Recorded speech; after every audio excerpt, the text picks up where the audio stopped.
Hello dear students, कैसे हो आप सभी। आई थिंक आप सभी बहुत बहुत अच्छे होंगे। कुछ स्टूडेंट्स प्राइवेट कॉलेज लेने की सोच रहे होंगे और कुछ स्टूडेंट्स प्राइवेट कॉलेज से बीएससी नर्सिंग कर रहे होंगे। तो प्यारे बच्चों, आज का जो सबसे बड़ा मुद्दा है आप सभी प्यारे बच्चों के लिए, जो बच्चे प्राइवेट कॉलेज से बीएससी नर्सिंग करने के सोच रहे हैं या उन्होंने एडमिशन ले लिया है, और अगर ले लिया है तो सर क्या गलत एडमिशन ले लिया है या उनको कोई ऐसा डाउट क्रिएट हो रहा है कि अगर हम लोग, मैं केवल और केवल बात कर रहा हूँ प्राइवेट कॉलेज की, कि अगर हम प्राइवेट कॉलेज से बीएससी नर्सिंग कर रहे हैं तो हमारा फ्यूचर सेफ है या नहीं है, कुछ गड़बड़ तो नहीं हो सकती। इन सारी बात पर मैं आज की इस वीडियो में डिटेल से बात करने वाला हूं। तो वीडियो को स्टार्ट करने से पहले आप सभी स्टूडेंट्स एक बार चैनल को सब्सक्राइब जरूर कर दें और बेल आइकन को भी प्रेस कर देना, ऑन कर देना, ताकि चैनल पर आने वाली हर छोटी छोटी जो इन्फॉर्मेशन है वो आप तक सबसे पहले आ सके। तो हम बिल्कुल बेसिक से स्टार्ट करते हैं कि प्राइवेट कॉलेज अगर ले लिए या लेना चाहते हैं जो स्टूडेंट्स, तो वो क्यों लेना चाहते हैं। तो सबसे पहले तो उन स्टूडेंट्स के या तो आरयूएचएस के अंदर जो स्कोर है वो डाउन यानी कम रहा होगा, या फिर उन्होंने डोनेशन बेस पे किसी प्राइवेट कॉलेज में एडमिशन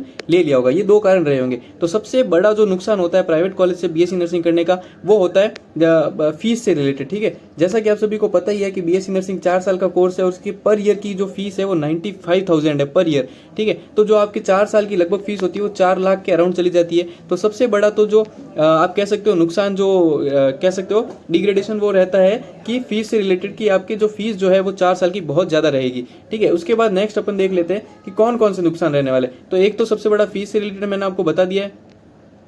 ठीक है, नेक्स्ट आपके रहने वाला है कि गवर्नमेंट कॉलेज की जो फीस होती है, ठीक है, गवर्नमेंट कॉलेज की फीस प्राइवेट के मुकाबले एकदम कम होती है। जैसे अगर मैं बात करूं एम्स की, तो एम्स की जो फीस होती है वो 600 रुपये 4 साल की फीस होती है। और अगर आप एसएमएस जैसे इंस्टीट्यूट से बीएससी नर्सिंग कर रहे हो तो आपके पूरी फ्री एकदम जो फीस है वो एकदम जीरो रहने वाली, एकदम फ्री में आप बीएससी नर्सिंग कर सकते हो एसएमएस अगर आपको कॉलेज मिल जाती है। तो आपको अगर स्टूडेंट्स प्राइवेट कॉलेज से बीएससी नर्सिंग कर रहे हैं तो उनको सबसे बड़ी जो चीज़ है, सबसे उनको ध्यान रखने वाली चीज़ है कि वो आईएनसी अप्रूव्ड कॉलेज से बीएससी नर्सिंग करें। ठीक है, इसमें आप देख सकते हो नुकसान, एक तो आपके पैसों से रिलेटेड नुकसान रह सकता है, उसके बाद आपकी जो जॉब सिक्योरिटी है उससे रिलेटेड नुकसान रह सकता है, उसके बाद ब्रांड वैल्यू। अगर जैसे आप प्राइवेट कॉलेज से बीएससी नर्सिंग कर रहे हो और कोई स्टूडेंट्स है जो कि गवर्नमेंट कॉलेज से बीएससी नर्सिंग कर रहा है, एक अच्छी रेपुटेड कॉलेज से बीएससी नर्सिंग कर रहा है, तो जो ब्रांड वैल्यू होती है कि कोई स्टूडेंट्स कहेगा कि मैंने एम्स यहाँ से, एम्स जोधपुर से, एम्स पटना से, एम्स ऋषिकेश से बीएससी नर्सिंग की, जो वो ब्रांड वैल्यू होती है वो रहती है। उसके बाद आपके रहने वाली क्लिनिकल ड्यूटीज जो होती है गवर्नमेंट कॉलेज के अंदर जो होती है वो डिस्ट्रिक्ट हॉस्पिटल गवर्नमेंट की जितनी भी होती है एम्स में होती है। तो एम्स के जो हॉस्पिटल्स होते हैं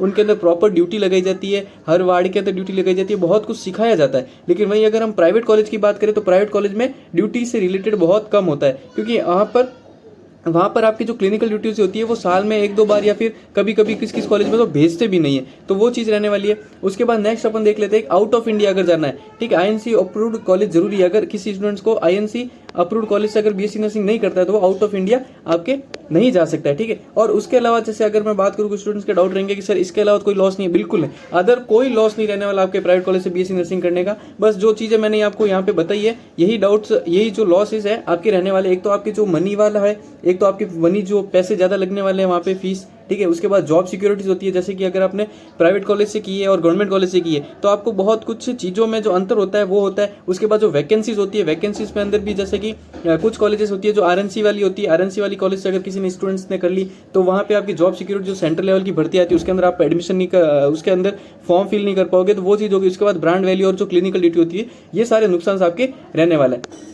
ठीक है, उसके बाद मैं आपको बात कर लेता हूँ, अभी जैसे कि ये सेशन स्टार्ट होने वाला है बीएससी नर्सिंग का फर्स्ट सेमेस्टर का, तो उसके अंदर जैसे हिंदी मीडियम वाले जो स्टूडेंट्स है, हिंदी मीडियम वाले स्टूडेंट्स को फर्स्ट सेमेस्टर अंदर के बहुत दिक्कत आती है। ठीक है, क्योंकि उनकी जो इंग्लिश होती है वो इतनी अच्छी नहीं होती है, और जो बीएससी नर्सिंग का जो कोर्स है वो पूरा का पूरा इंग्लिश में होता है। ठीक है, जैसे मैं मेरी बात करूं तो मैंने भी हिंदी मीडियम से की थी, और जब मैं वापस जब बीएससी नर्सिंग में आया तो जब मैंने वो सारा सिलेबस देखा, बुक्स देखी, टीचर्स के पढ़ाने का तरीका देखा, जो टर्मिनोलॉजी होती है वो पूरी इंग्लिश में होती है। तो उस चीज़ को हम आसान करने के लिए आपके लिए एक बहुत ही जल्दी, वेरी सून, एक इंग्लिश स्पीकिंग कोर्स को लॉन्च करने वाले हैं। उस कोर्स में आपको पूरा जो बीएससी नर्सिंग से रिलेटेड जो भी रहने वाला है, बीएससी नर्सिंग रिलेटेड जो भी टर्मिनोलॉजी होती है, कैसे आपको इंग्लिश को मतलब बना के आंसर्स लिखने हैं, हिंदी मीडियम वाले स्टूडेंट्स के लिए पूरा वो कोर्स रहने वाला है। तो इस चैनल से आप जुड़े हुए रहना, ताकि जब भी हम इंग्लिश स्पीकिंग कोर्स लॉन्च करेंगे तो आप उसकी भागीदारी बन सके और आप भी एक अच्छा अपनी इंग्लिश को बेहतर करके बीएससी नर्सिंग कोर्स में एडमिशन ले, ताकि आपको फ्यूचर में कोई प्रॉब्लम नहीं है।